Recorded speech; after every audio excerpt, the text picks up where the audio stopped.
Hello दोस्तों, welcome to sleepy classes. दोस्तों आज हम पढ़ेंगे करंट अफेयर्स जो 16 से लेकर 18 अक्टूबर तक आए हैं। ठीक है दोस्तों, यहाँ पे बहुत सी इंपॉर्टेंट चीज़ें करनी है। सबसे पहले एस यू नो कि हम मेंस के लिए क्या करते हैं, यहाँ पे एक दो तीन एग्जांपल जो हमें न्यूज़पेपर से या कहीं एडिटोरियल वगैरह से कहीं ना कहीं कुछ इन्फॉर्मेशन मिलती है, वो सारी इन्फॉर्मेशन हम उठाते हैं ताकि हम मेंस के अंदर आप जब आंसर लिखते हो वहाँ पे ऐड कर सको। तो वो करेंगे, उसके बाद प्री के टॉपिक करेंगे जो न्यूज़ के अंदर थे। तो पहले मेंस वैल्यूएशन की बात कर लेते हैं, इक्वालिटी ऑफ अपॉर्चुनिटी। अब यूपीएससी के अंदर आपको क्वेश्चन आता है, लेट सपोज आपको एजुकेशन के कंटेक्स्ट के अंदर आता है ना। एजुकेशन के कंटेक्स्ट के अंदर आपको इक्वालिटी ऑफ अपॉर्चुनिटी की बात जब हम करते हैं तो वहाँ पे आपका एक निकल गया था रिच वर्सेस पुअर, है ना, कि भाई जो गरीब इंसान है वो इतना पैसा नहीं पे कर सकता तो रिच कर देता है। तो यहाँ पे गवर्नमेंट ने गवर्नमेंट स्कूल खोले, लेकिन गवर्नमेंट स्कूल के अंदर भी वही चीज़ें हैं कि आपको गवर्नमेंट स्कूल के अंदर इंग्लिश प्लस लोकल लैंग्वेज, तो डिमांड कहाँ पे है, इंग्लिश की है जो इंडस्ट्रीज़ के अंदर है। इसके अलावा अभी कोविड के टाइम के ऊपर हमने रिसेंटली पढ़ा, जब सुप्रीम कोर्ट ने बोला वैल्यू एडिशन के अंदर ही हमने 2-3 क्लासेस पहले ये किया था। वहाँ पे क्या बोला कि जो गैजेट वगैरह है जिसके पास है या नहीं है उसके बेसिस के ऊपर उसकी एजुकेशन तय होगी। क्यों? क्योंकि भाई अभी तो ऑनलाइन काफ़ी चला, तो बहुत सारे लोग जिनके पास पैसा था स्मार्टफोन वगैरह कुछ ले लिए, दूसरे नहीं ले पाए। तो टेक्नोलॉजी के बेस के ऊपर भी इक्वालिटी ऑफ अपॉर्चुनिटी नहीं है। इसके अलावा अगर हम बात करें कि ठीक है और क्या कर रहे हैं, तो रिसेंटली अगर मैं और कुछ लिंक करूं इसके बारे में, तो हमने पढ़ा था कि जो सैटेलाइट के थ्रू इंटरनेट प्रोवाइड कर रहे हैं, है ना, वो भी यही बात कर रहे हैं कि भाई जो बहुत सारे ऐसे एरियाज़ हैं, हिली एरियाज़ हैं, डिफिकल्ट टेरेंस हैं जहाँ पे आपका इंटरनेट नहीं पहुँच सकता, वहाँ पे ये सैटेलाइट के थ्रू पहुँचा देंगे। तो वो एक चीज़ है जो इसको कम कर पाएगी। लेकिन अगेन यहाँ पे भी बहुत सारी और काम की ज़रूरत है, उनके पास वो एटलीस्ट गैजेट वगैरह होने चाहिए ताकि एक्सेस करें इन्फॉर्मेशन को। अब ये बातें होगी। अब बात करते हैं यहाँ पे इस कंटेक्स्ट के अंदर, अब बात करते हैं जैसे मान लीजिए नीट का एग्ज़ाम है। नीट का एग्ज़ाम के अंदर अब गवर्नमेंट ने बोला कि ठीक है थ्रू आउट इंडिया एक ही एग्ज़ाम होगा। पहले अलग अलग स्टेट के अलग अलग रहते थे, उसमें से भी कोटा रहता था सेंटर का। अब यहाँ पे बोला गया कि ठीक है एक ही एग्ज़ाम होगा, उसके बेसिस के ऊपर रैंक किया जाएगा और एडमिशन मिलेगी। अब ये जो एग्ज़ाम है मोस्टली बेस्ड ऑन सीबीएसई जो बोर्ड है, ठीक है, उसके सिलेबस के ऊपर बेस्ड रहता है। तो तमिलनाडु ने ये भी बोला है कि भाई ये जो है डिस्क्रिमिनेट करता है, यहाँ पे इक्वालिटी ऑफ अपॉर्चुनिटी नहीं है। बहुत से स्टूडेंट ऐसे हैं जो स्टेट बोर्ड को प्रेफर करते हैं, उसके अंदर पढ़े होते हैं, तो वो एग्ज़ाम में इतना अच्छा परफॉर्म नहीं कर पाते जैसा जितना सीबीएसई वाले कर पाते हैं। तो यहाँ पे तमिलनाडु ने एक लॉ भी पास किया है कि ठीक है कि वहाँ पे बोला कि नीट ही एक ऐसा मीन्स नहीं है जिसकी थ्रू आप मेडिकल के अंदर एडमिशन ले सकते हैं। तो हालांकि इसको अभी प्रेसिडेंट के एसेंट नहीं मिला, तो देखते हैं आगे फ्यूचर में होता क्या है। लेकिन ये एक और एग्जांपल आपके कंटेक्स्ट के अंदर यहाँ पे आपको मेंस में मिल गई। यहाँ पे आपको इक्वालिटी ऑफ अपॉर्चुनिटी की बात होती है। इनफॉर्मल सेक्टर की बात करते हैं दोस्तों। इनफॉर्मल सेक्टर के अंदर हमें सिर्फ ये डेटा, क्योंकि ये तो आपका लगेगा पेपर 3 के अंदर इकॉनमी के अंदर ये डेटा आपने मेंशन करना, हर साल कोई ना कोई क्वेश्चन इस कंटेक्स्ट के अंदर आता है। तो जैसे फॉर्मल सेक्टर है, ठीक है, ऑर्गेनाइज है, अनऑर्गेनाइज है, तो वहाँ पे उनमें डिफरेंस अगर देखें कि कंट्रीब्यूशन का क्या डिफरेंस है, तो अगर हम देखें तो यहाँ पे अराउंड 52.4% जो है यहाँ पे वैल्यू एडिशन होता है इकॉनमी के अंदर इनफॉर्मल सेक्टर द्वारा।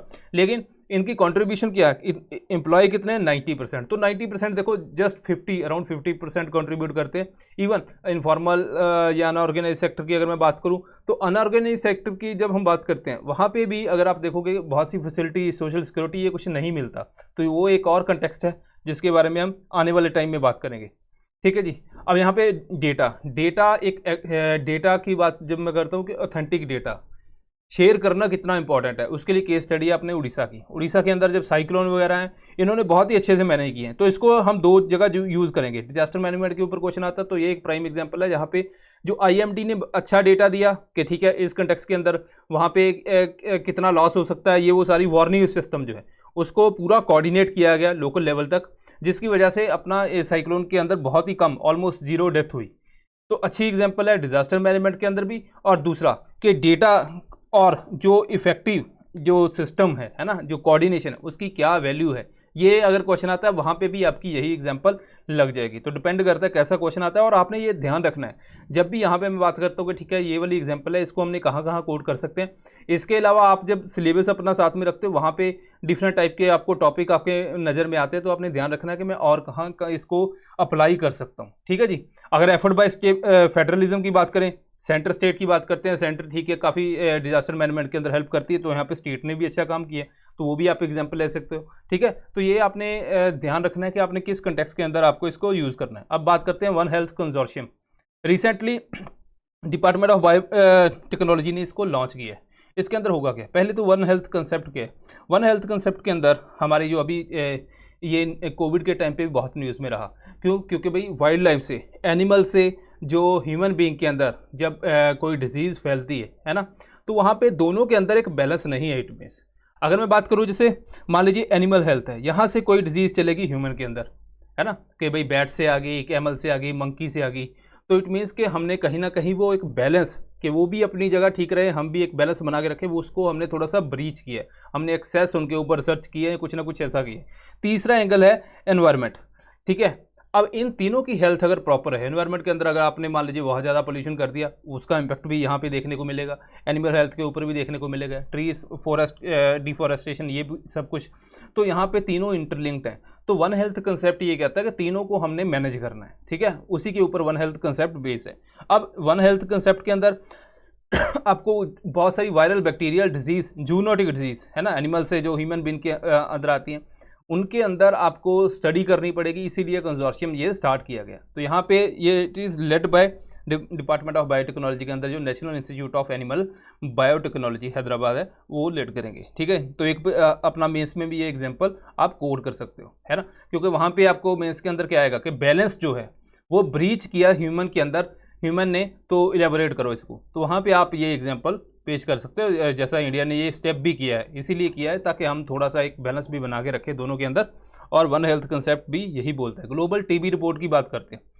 अब बहुत सारे जो टीबी के केसेस थे, है ना, ज़्यादा आते थे, लेकिन रिसेंटली क्या हुआ कि जो भी इतने सालों की हमने मेहनत की, कोविड की वजह से वो सारी ख़राब हो गई टीबी के कंटेक्स्ट के अंदर। अब ऐसा क्यों हुआ, क्योंकि भाई बहुत सारा जो, अगर मान लीजिए किसी को टीबी है, टीबी के अंदर आपको पता है कि जब एंटीबायोटिक्स चलती हैं तो वो आपने मिस नहीं करनी होती, वो प्रॉपर ट्रीटमेंट चलती है। हॉस्पिटल के अंदर बहुत से लोग जाते हैं कि लंग्स की कोई डिजीज़ है, वहाँ पे टीबी निकलता है, लेकिन अभी कोविड की वजह से ये सारा जो स्क्रीनिंग थी वो बहुत ही हमारी गिर गई, मतलब वो बहुत ही लोगों, हम कम लोग बहुत डिटेक्ट कर पाए। तो यहाँ पे 2016 से 19 जो नंबर ऑफ़ न्यू केसेस थे वो कंटिन्यूसली 20% अराउंड 2020 के अंदर थे, लेकिन अभी यहाँ पे बहुत से केस अनडिटेक्टेड हो गए। क्यों, क्योंकि कोविड के ऊपर हमारी स्ट्रेस थी, इसी वजह से जो हमारा, क्योंकि देखो टीबी के अंदर भी एक से दूसरे के अंदर फैलने के चांसेस रहते हैं, तो जितने हम कम केस डिटेक्ट करेंगे उतना ही ज़्यादा हमें नुकसान और होगा। ओके, अब यहाँ पे कौन सी डिजीज़ है, बैक्टीरियल डिजीज़ है, ठीक है दोस्तों। तो इसके अंदर कोई इशू नहीं है, माइकोबैक्टीरियम ट्यूबरकुलोसिस की वजह से ये होती है।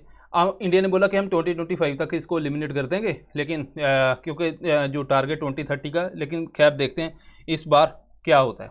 इससे अलावा दो और इम्पॉर्टेंट यहाँ पे बेसिक कंसेप्ट हैं जो हमने पढ़ने हैं।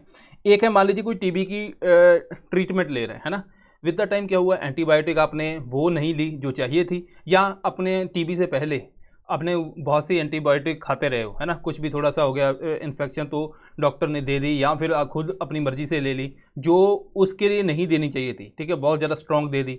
तो अब धीरे धीरे क्या होगा, अगर मान लीजिए किसी को टीबी है, अगर वो वही फिर मेडिसिन वहाँ पे चाहिए, तो अगर वो खाएगा तो क्या होगा, वो उसका इम्पैक्ट नहीं आएगा, तो वो रेजिस्टेंस हो जाता है। सो ड्रग रेजिस्टेंस टीबी के केसेस आते हैं।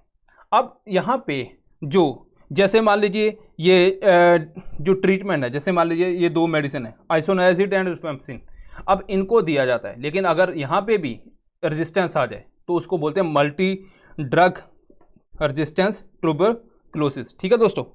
तो ये यहाँ पे अगर मान लीजिए पेशेंट को पहले तो हमने नॉर्मल मेडिसिन दी, अब जब MDR किसको बोलेंगे, जब इन दो मेडिसिन को आप देते हो और उसकी बॉडी के अंदर कोई रिस्पॉन्स नहीं आता, रेजिस्टेंस हो जाता है, ठीक है जी। अब इट मीन्स के अब ये वाली लाइन वाली जो ड्रग है ये काम नहीं कर रही, तो हमें एक हाई लाइन वाली, इससे ज़्यादा जो सेकेंड लाइन ड्रग है वो देनी पड़ेगी। अब अगर मान लीजिए उसके अंदर भी वो आपने ड्रग दी, तब भी रेजिस्टेंस हो गया, तब XDR का केस आ जाएगा।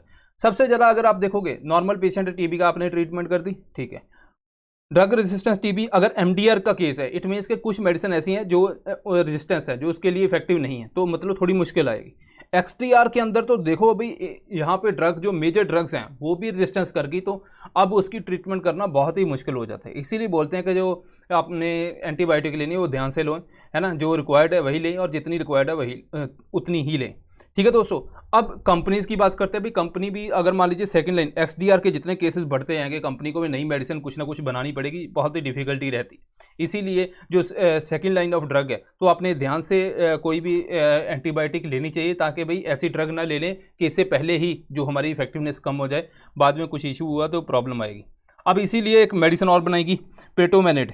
ठीक है, थर्ड ये न्यू ड्रग है, किसके लिए? XDR के लिए भी है एंड MDR के लिए भी। इससे पहले दो और जो लाइफलाइन ड्रग हैं, बेडाक्विनिलिन एंड लाइनेजोलिड, ये आपको ड्रग तीनों के नाम याद होने चाहिए, क्योंकि इनका कोई रजीम है, मेरे ख्याल से मैं भूल गया हूँ इसका नाम। Last to last year news के अंदर भी इसका रखा जाता था, आई थिंक BPL या कुछ ऐसा नाम था इनका। ठीक है जी, खैर वो आने वाले टाइम में अगर न्यूज़पेपर में दोबारा आया, 2 साल पहले ये न्यूज़ में था, तीनों ड्रग को बोला जाता था कुछ, इन तीनों वर्ड को इधर उधर करके वो बनाया गया था उन्होंने। खैर दोबारा देख लेंगे जब आएगा फ्यूचर के अंदर अगर न्यूज़पेपर के अंदर। तो अब इनिशिएटिव क्या किया है, एक निक्षय इकोसिस्टम बनाया गया, यहाँ पे वन स्टॉप सोल्यूशन है, सारी इन्फॉर्मेशन मिलती है। अगर TB के बारे में आपने लेनी है, जो भी वहाँ पे निक्षय पोषण योजना है, यहाँ पे फाइनेंशियल सपोर्ट प्रोवाइड की जाती है। TB हरेगा देश जीतेगा कैंपेन चलाई गवर्नमेंट ने, हमने लास्ट ईयर भी पढ़ा था। सक्षम प्रोजेक्ट, अब सक्षम प्रोजेक्ट के अंदर ये किसने स्टार्ट किया? Tata institute of social sciences. ठीक है जी, उसका प्रोजेक्ट है, यहाँ पे साइको सोशल काउंसलिंग होती है अगर कोई TB ड्रग रेजिस्टेंस TB का पेशेंट है तो उसके लिए। अब बात करते हैं एंडोसल्फान की। जी देखो हुआ क्या कि गवर्नमेंट ने, अगर एंडोसल्फान की पहले बेसिक देख लेते हैं तभी आपको समझ आएगा। एंडोसल्फान बेसिकली पेस्टिसाइड है जो स्प्रे किया था, लेकिन इसका हेल्थ इंपैक्ट बहुत है। ये नर्व के ऊपर इंपैक्ट करता है। उसके अलावा कसरगोड डिजास्टर भी हुआ था केरला के अंदर, बहुत सी यहाँ पे भी डिफॉर्मिटीज़ देखने को मिली थी। तो इट मीन्स कि अब इसको बैन कर देना चाहिए। तो ग्लोबल लेवल के ऊपर जो स्टॉकहोम कन्वेंशन है, यहाँ पे परसिस्टेंट ऑर्गेनिक पोल्यूटेंट को बैन किया जाता है, उसके अंदर उन्होंने बोला कि इसका जो यूज़ है उसको बैन करो, तो प्रेशर आ गया। उसके बाद अपनी जो मई 13 2011 सुप्रीम कोर्ट ने भी कहा गया इसको थोड़े कुछ समय के लिए इसको बैन करो, इसका सेल परचेज सब कुछ बैन करो। अब यहाँ पे भी केरला के अंदर इन्होंने उसको स्टोर कर दिया। धीरे धीरे क्या हुआ कि भाई जब लोकल जो प्लांटेशन कॉरपोरेशन गोडाउन थे वहाँ पे स्टोर कर दिया, क्योंकि इसको हम यूज़ ही नहीं कर सकते, लीकेज वगैरह भी हुई। तो यहाँ पे अब इनको डर है कि भाई कुछ ना कुछ इसका नेगेटिव इम्पैक्ट पड़ सकता है। तो इसीलिए प्रोटेस्ट चल रहा है कि कंपनी को दिया जाए कि इसका जो सेफली जो एंडोसल्फान का डिस्पोजल हो पाए। ठीक है दोस्तों, यही ये कहानी है पूरी। अब स्टॉकहोम कन्वेंशन ये हमने पढ़नी है। स्टॉकहोम कन्वेंशन के अंदर क्या है, परसिस्टेंट ऑर्गेनिक पोल्यूटेंट को लिस्ट में डाला जाता है और उसमें बाद में उसको बैन किया जाता है। अब परसिस्टेंट ऑर्गेनिक पोल्यूटेंट किसको बोलेंगे? परसिस्टेंट मतलब जो परसिस्ट करे, जो इतनी जल्दी डिग्रेड ना हो। हमारी बॉडी के अंदर कुछ परसिस्टेंट ऑर्गेनिक पोल्यूटेंट बहुत सारे DDT से लेके है ना बॉडी के अंदर जाते हैं। तो वहाँ पे जाके क्या होता है कि भाई एक तो आपने बॉडी के अंदर चले गए, आपने पानी वगैरह बाद में पीते रहे, कुछ तो इतनी जल्दी एलिमिनेट नहीं होते बॉडी से। ऑल्दो अगर UPSC पूछे कि ये कभी ज़िंदगी में डिग्रेड नहीं होते, वो गलत है, डिग्रेड होते हैं लेकिन बहुत ही स्लो होते हैं, पहली बात। अब दूसरी बात कि इनका प्रॉपर्टीज़ क्या है, दे आर लिपोफिलिक, मतलब लिपिड लविंग, अपनी फैट के अंदर ये स्टोर होते हैं, इट मीन्स फैट लविंग है, एंड हाइड्रोफोबिक, और पानी के साथ ये इतनी जल्दी डिजॉल्व नहीं होते। ये दो करैक्टर हैं इसके। परसिस्टेंट इन एनवायरनमेंट है, ये तो मैंने बता दिया पहले, ठीक है। And long range environmental transport, ठीक है, कि ये ऐसा नहीं कि आज अपने कहीं पे एनवायरनमेंट के अंदर हैं तो थोड़े समय बाद ये पूरे डिग्रेड हो जाएंगे, ये ट्रांसफर होते रहते हैं धीरे धीरे। ये आपके 3 करैक्टर हैं, इसको POP बोलते हैं दोस्तों। इसके अलावा एक और यहाँ पे बेसिक थोड़ा कुछ और करते हैं, मुझे लग रहा था कि ये भी क्वेश्चन UPSC पूछ सकती है, आल्दो न्यूज़ के अंदर नहीं है लेकिन इससे रिलेटेड है। एंडोसल्फान को अगर आपने पानी के अंदर चलेगा है ना, एग्रीकल्चर से, तो वहाँ पे उसको रिमूव कैसे करना है, कुछ ना कुछ फाइटोमेडिसिन, मतलब कुछ ऐसे प्लांट्स हैं जिनकी रूट्स उनको ऑब्जॉर्व कर लेती है, ऐसे टॉक्सिक को हमने लास्ट टू लास्ट क्लास के अंदर पढ़ा था, बायोमेडिशन एंड बायो डिग्रेडेशन वाला। वहाँ पे मैंने आपको बताया था कि फाइटोमेडिएशन भी एक चीज़ है ना।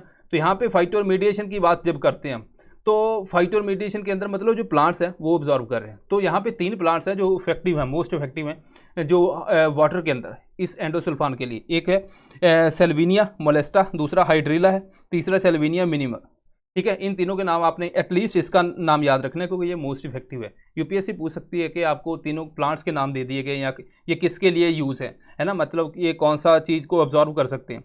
तो वहाँ पे आपको इसी कंटेक्स्ट के अंदर थोड़ा सा ध्यान देना है। नेक्स्ट बात करते हैं ग्लोबल हंगर इंडेक्स की। तो ग्लोबल हंगर इंडेक्स के अंदर इंडिया जो है उसकी अगेन पुअर परफॉर्मेंस आई है as compared to last year. तो यहाँ पे बहुत से क्वेश्चन उठ गए कि क्या इसकी स्ट्रेटजी जो है, जो मेथोडोलॉजी फॉलो की है वो करेक्ट है या नहीं किया। तो यहाँ पे देखते हैं, स्लिप है 7 स्पॉट, ठीक है। 101 रैंक। अब यहाँ पे देखो पाकिस्तान वगैरह कंट्री हैं वो भी हमसे बेटर परफॉर्म कर रही हैं, ठीक है। लास्ट ईयर जो था 94 था, तो यहाँ पे इंडिया ने स्लिप किया है। तो अब यहाँ पे अगर देखें तो ये कंट्रीज लाइक जैसे पाकिस्तान 92, नेपाल बांग्लादेश 76, श्रीलंका 65, तो देखो बड़े इनके बेटर है हमारे से परफॉर्मेंस। तो पहले देखते हैं ग्लोबल हंगर इंडेक्स जो कैलकुलेट किया जाता है वो किसके बेस के ऊपर किया जाता है, चाइल्ड वास्टिंग के ऊपर, ठीक है। यहाँ पे अंडर 5 ईयर, ठीक है दोस्तों, ये आपने ध्यान रखना है। यहाँ पे यूपीएससी क्वेश्चन आपसे पूछ सकती है, that have low weight for their height, ये आपने चीज़ ध्यान रखनी है। देन स्टंटिंग के ऊपर यहाँ पे भी जो अंडर एज 5, तो यहाँ पे भी आपने जो थोड़ी थोड़ी चीज़ें होती हैं, क्योंकि देखो अगर यहाँ पे क्वेश्चन यूपीएससी बनाना चाहती है तो ये एक ऐसा टॉपिक है यहाँ पे सिंपल क्वेश्चन बन सकता है, मीडियम एंड टफ भी बन सकता है, डिपेंड करता है उनके ऊपर। अब यहाँ पे जो स्कोर है, अगर 0 स्कोर आता है तो वो बेस्ट पॉसिबल स्कोर है, ठीक है। एंड 100 का मतलब है वर्स्ट, तो आपने अच्छा परफॉर्म नहीं किया। अंडर न्यूट्रिशन कितने हैं, है ना। अब ये इंडिकेटर कहाँ से, मतलब डेटा कहाँ से आता है, जैसे अंडर नरिशमेंट का डेटा FAO से ले लिया जाता है, चाइल्ड मोर्टेलिटी का भी डेटा अलग अलग एजेंसी से, चाइल्ड वास्टिंग स्टंटिंग इनका अलग अलग एजेंसी से। तो इंडिया ने बोला कि भाई पहले तो ये एजेंसीज हैं जो डेटा इकट्ठा करती हैं वो भी इतना एक अच्छा मेथड नहीं है। दूसरी बात, जो भी आप ये नोट कर रहे हो ये किसके बेस के ऊपर होता है कि टेलीफोनिक कन्वर्जेशन होगी कि भाई ठीक है क्या परफॉर्मेंस है, लोगों से पूछा गया, वोटिंग होती है, ऐसी चीज़ों से आप इसका जो रिजल्ट निकालते हो जो एक मतलब बेटर वे नहीं है। क्योंकि अगर आप चाइल्ड वास्टिंग से लेके है ना स्टंटिंग की बात करें तो ये साइंटिफिक चीज़ें हैं जहाँ पे आपको एक एफर्ट भी एक साइंटिफिक होना चाहिए। इसके अलावा यहाँ पे ये भी बोला गया कि जो इंडिया ने इतनी मेहनत की है ना, जैसे प्रधानमंत्री गरीब कल्याण अन्न योजना वगैरह, यहाँ पे भी आपने उसका एफर्ट को रिकोगनाइज ही नहीं किया। तो ये सारा इंडिया ने इसके ऊपर बोला कि इनका जो मेथड है वो सही नहीं है। कस्टम ड्यूटी वेवर किया है दोस्तों एडिबल ऑयल इंपोर्ट के ऊपर। गवर्नमेंट ने बोला कि काफ़ी कॉस्ट भी बढ़ रही थी, तो चलो ठीक है थोड़ा सा रिलैक्स मिलेगा, थोड़ा प्राइस कम होगा, ऐसा गवर्नमेंट का मानना है। यहाँ पे एडिबल ऑयल के लिए अगर पाम ऑयल अगर आप देखोगे लास्ट इसी साल जो प्री से पहले हमने डिटेल में पाम ऑयल के बारे में पढ़ा था, यहाँ पे मैंने आपको MCQ इकोनॉमी के MCQ के अंदर ये करवाया था। खैर उसके अंदर जो भी इस साल की अपडेशन आएगी दोबारा उसको देखेंगे, ठीक है। ऐसा नहीं कि हम दोबारा उसको देखेंगे नहीं, जैसे जैसे अपडेशन आएगी कोई लेटेस्ट इन्फॉर्मेशन भी चाहिए तो पुरानी इन्फॉर्मेशन हमने यूज़ अब नहीं करनी, तो जो भी आएगी आने वाले टाइम में उसको हम ऐड ऑन करेंगे। लेकिन हाँ प्री के लिए हमें कुछ ये देखना कि इंडिया जो ऑयल है कितना यूज़ करता है, कितना इंपोर्ट करता है, वो हमें चाहिए हमारा प्री का क्वेश्चन सॉल्व करने के लिए। तो यहाँ पर इतना हमारे पास मटीरियल है, इतना ये मटीरियल है कि India is second only to China जो एडिबल ऑयल की कंजप्शन के लिए। और जो सबसे ज़्यादा हम कंज्यूम करते हैं पाम ऑयल, ठीक है। पाम ऑयल के ऊपर डिटेल में मैंने वहाँ पे पढ़ाया था, लेकिन दोबारा फिर करवाएंगे इस बार भी, ठीक है। सोयाबीन ऑयल दूसरे नंबर पे, then mustard oil around same. तो मलेशिया से लेके ब्राज़ील, अर्जेंटीना, इंडोनेशिया वगैरह से हम इसको इंपोर्ट करते हैं, ठीक है दोस्तों। इसके अलावा गवर्नमेंट ने एफर्ट किया, कस्टम ड्यूटी को कम किया, ठीक है जी। और गवर्नमेंट ने ये बोला कि स्टेट को दे दिया कि आपने स्टॉक की लिमिट जो है उसको रखो ताकि बहुत ज़्यादा होर्डिंग ना हो इसकी। खैर ये भी बोला जाता है कि अब इलेक्शन है उसके हिसाब से एंगल जोड़ा जाता है, लेकिन हमें क्या लेना देना, हमारे तो एग्ज़ाम है ना, तो हमें उसके हिसाब से पढ़ना है। इसके ऊपर अपडेशन करूंगा मैं, ठीक है। ऑयल जो भी है सारे के कितना इस साल इंपोर्ट होता है, अपना कितना एक्सपोर्ट होता है, लेकिन वो डेटा आना चाहिए पहले, उसके बाद ही उसके ऊपर कुछ कर सकते हैं। क्रिस्प M टूल दोस्तों, यहाँ पे MG नरेगा स्कीम चलती है, काफ़ी अच्छी खासी चल रही है, लोगों को एम्प्लॉयमेंट दे रहे हैं हम। लेकिन क्या होता है कि मान लीजिए आपने वाटरशेड प्लान करना है ना, तो आपने देखा कि यार यहाँ से अगर बारिश हुई बहुत सारी, कहाँ से पानी आएगा, इस एरिया के अंदर कलेक्ट होना चाहिए, आपका आपने एक एस्टिमेट बना लिया। लेकिन वो आप बनाओगे कहाँ पे, अगर आपके पास इंफॉर्मेशन हो कि भाई ठीक है बारिश जो है इस रीजन के अंदर ज़्यादा होती है, इससे हम इसके हिसाब से प्लान कर सकते हैं, तभी आप वहाँ पे उसको आगे चलाओगे। लेकिन वो आप प्लान कब करोगे, जब आपके पास क्लाइमेट के बारे में जो इन्फॉर्मेशन हो। तो इसके लिए ये एक नया टूल बनाया गया है, ठीक है जी, क्लाइमेट रिजिलियंस इन्फॉर्मेशन सिस्टम। तो हमें इन्फॉर्मेशन प्रोवाइड करेगा, हम बेटर जो MG नरेगा के अंदर प्रोजेक्ट्स हैं उनको सेटअप कर पाएंगे। तो एक अच्छा एफर्ट है। और भी क्यों, क्योंकि भाई अभी क्लाइमेट चेंज की बात हो रही है, बहुत सारे है ना communities migration, internal displacement Africa reason के अंदर भी बहुत सारी क्लाइमेट चेंज की वजह से हो रही है।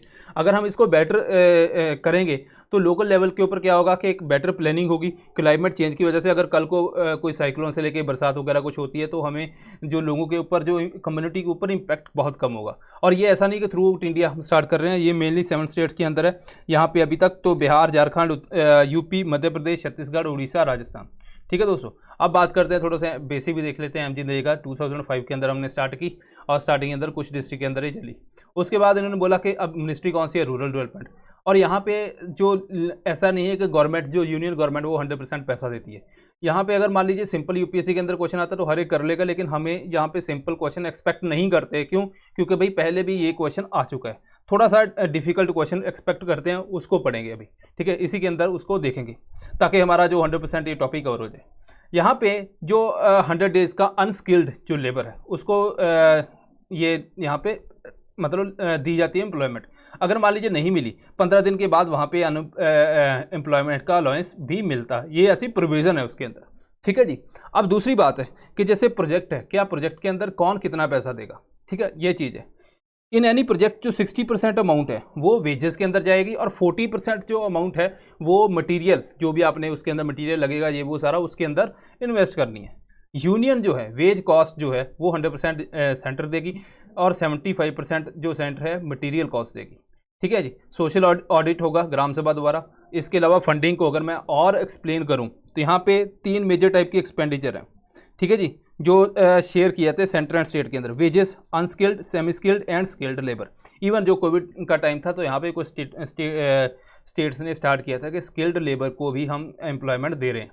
दूसरी है material cost, administrative cost. Central government जो बियर करती है 100%, अनस्किल्ड लेबर की कॉस्ट जो 100% होगी वो सेंटर बियर करेगी। 75% जो सेमी स्किल्ड है उनकी कॉस्ट एंड स्किल्ड लेबर की कॉस्ट। 75% मटेरियल कॉस्ट बियर करेगी एंड 6% एडमिनिस्ट्रेटिव कॉस्ट करेगी।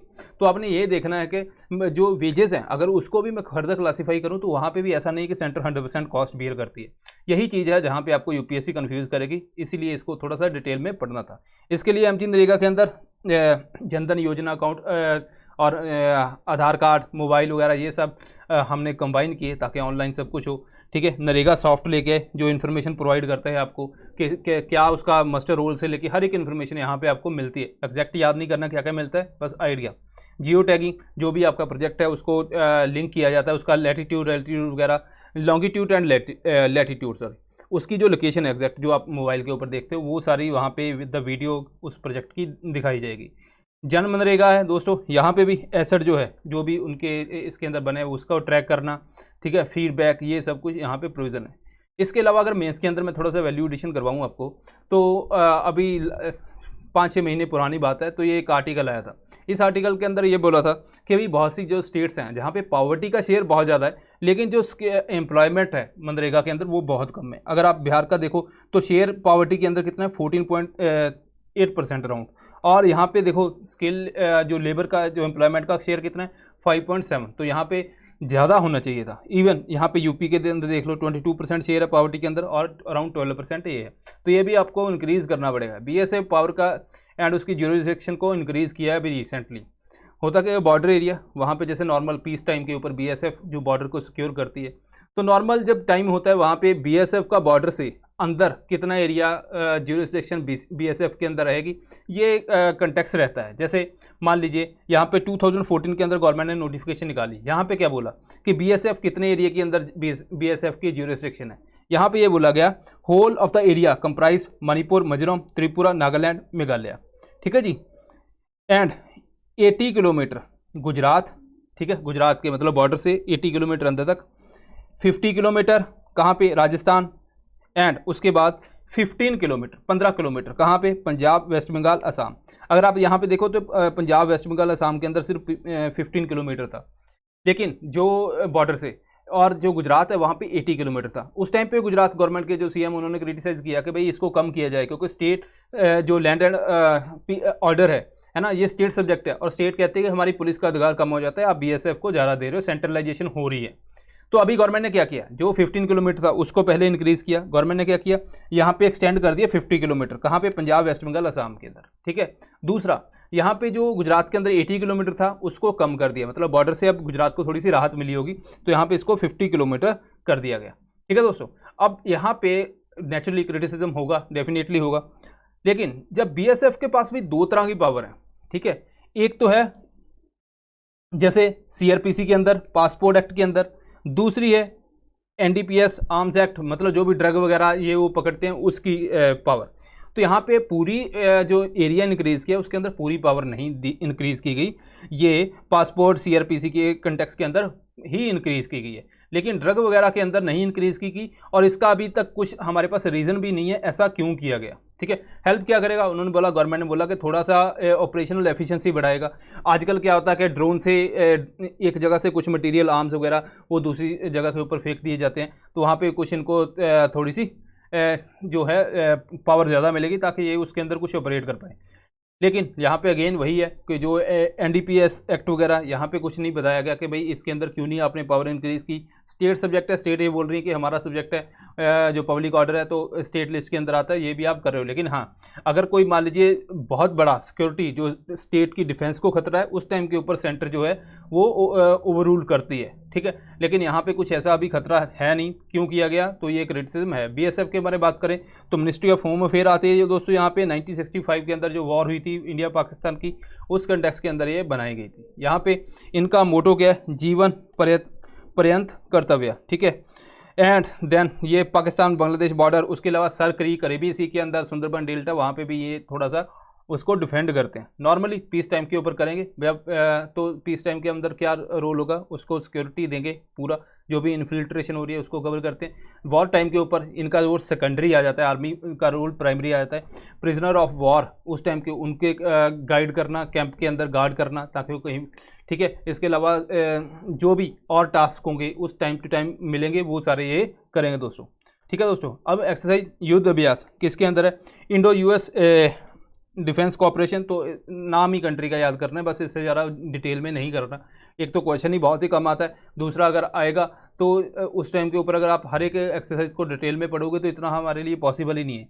इसकी जगह के हम और बहुत सी इन्फॉर्मेशन है उसको हम रट्टा लगा लेंगे, वो बेटर रहता है। ठीक है दोस्तों, तो यहाँ पे और एक्सरसाइज यूएस के साथ क्या है, वज्रा प्रहार है, पैसेज एक्सरसाइज है, ये और भी कंट्री के साथ हुई है, इसमें से एक यूएस भी है, युद्ध अभ्यास है। ठीक है, ये तो चलो हो ही गई। कोप इंडिया है, देन रेड फ्लैग है दोस्तों, यहाँ पे मालाबार है तो ये भी स्टार्ट की गई थी। उसके बाद यहाँ पे जापान से लेकर ऑस्ट्रेलिया, इन्होंने भी यहाँ पे पार्टिसिपेट किया। अब बात करते हैं थोड़ी सी स्पोर्ट्स की। आया था इस साल 2-3 क्वेश्चन, खैर बहुत ज़्यादा हमें ऐसा नहीं है कि इस बार भी एक्सपेक्ट करेंगे कि सिमिलर लेवल के ऊपर रहता है। यूपीएससी का कभी पैटर्न ऐसा रहता नहीं है, फिर भी खैर अब स्टार्ट हो रहा है बड़ा जो इवेंट है, तो इसके बारे में थोड़ा सा पढ़ लेते हैं। तो यहाँ पे इन्होंने स्टार्ट किया गया कि रैंकिंग के ऊपर। ठीक है, मतलब जैसे यहाँ पे अगर आप देखोगे तो सुपर 12 यहाँ पे जैसे मान लीजिए England, Australia, south Africa, West Indies, 4 ये होगी। इंडिया, पाकिस्तान, न्यूजीलैंड, अफगानिस्तान, 4 ये होगी। 8 कंट्रीज़ की टीम्स होगी। इसके अलावा यहाँ पे राउंड 1 के अंदर कंट्री के कुछ नाम रखे गए, 8 ये तो डायरेक्टली क्वालिफाई होगी सुपर 12 के लिए। इसके अलावा बांग्लादेश एंड श्रीलंका, यहाँ पे इनको भी एंट्री मिलनी है लेकिन वहाँ पे वो बाकियों के साथ खेलेंगे। ठीक है, 8 ये होगी, 2 ये 10, लेकिन इनमें से 2 और सिलेक्ट होंगी जब इनके बीच में मैचेस हो रहे हैं जो, तो टोटल 12 हो जाएंगे यहाँ पे। इसके अलावा यहाँ पे 12 हो जाएंगी, बाद में 4 सेमीफाइनल में जाएंगी, 2 फाइनल में जाएंगी। ये इनका प्रोसीजर है, लेकिन किसके बेस के ऊपर है, ये है रैंकिंग के बेस के ऊपर इसको निकाला गया। ठीक है जी, 8 टीम, इसके अलावा श्रीलंका, बांग्लादेश ऑटोमेटिक क्वालिफायर के अंदर ही आते हैं दोस्तों। ठीक है जी, अब ये तो चलो बात होगी। इसके अलावा हमारे लिए प्री के लिए क्या इंपॉर्टेंस है, यहाँ पे अगर हम बात करें बस यही है, ये आपने याद रखना है कि ये जो टीम की सिलेक्शन है ये किसके बेस के ऊपर है, ये रैंकिंग के ऊपर ही इनको डायरेक्टली क्वालिफिकेशन मिलती है। ठीक है दोस्तों, सो ये है दोस्तों। अब यहाँ पे एक और इन्फॉर्मेशन ऐड कर सकते हो, जो पहले था उसके हिसाब से, जैसे 2016 का एडिशन था वहाँ पे सुपर 10 थी। ठीक है, फॉर्मेट के अंदर, तो यहाँ पे थोड़ा सा इसको ब्रॉड किया गया है। ठीक है दोस्तों, so this is all for today. I hope कि आपको कुछ नया सीखने को मिला होगा। आप रिवाइज करते रहिए, मिलते हैं next time. Thank you very much.